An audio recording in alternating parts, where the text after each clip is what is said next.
Good evening, it's 9 p.m. here in Seoul. Thank you for joining us on 아리랑뉴스. So, will it be Busan, Riyadh, or Rome? The host of the World Expo 2030 will be announced in just a couple of hours.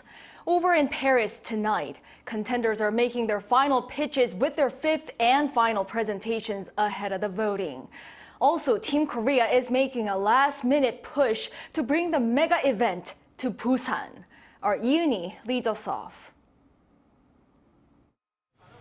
A delegation led by South Korean Prime Minister Han Duck-Soo, comprised of business leaders, was making a last-minute pitch in Paris on Tuesday to members of the Bureau International de Expositions before voting takes place on the host for the 2030 World Expo.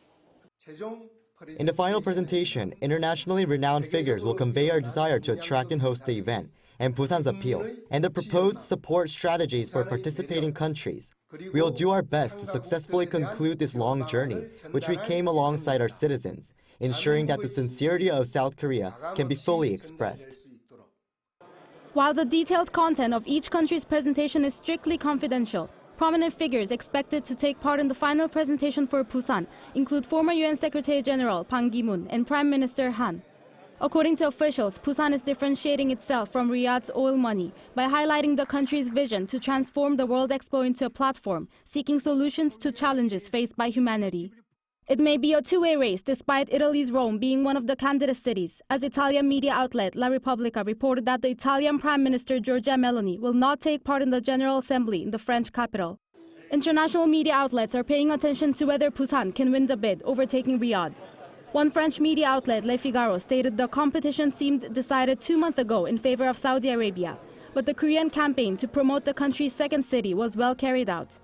Also mentioning the 150 taxis marked Busan 2030 circulating in Paris as one of the only indicators of the international competition underway in Paris.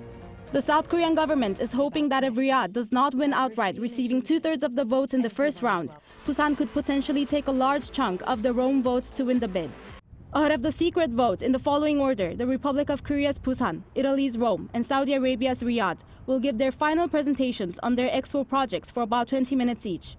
A candidate must get 2/3 of the votes cast to be selected outright.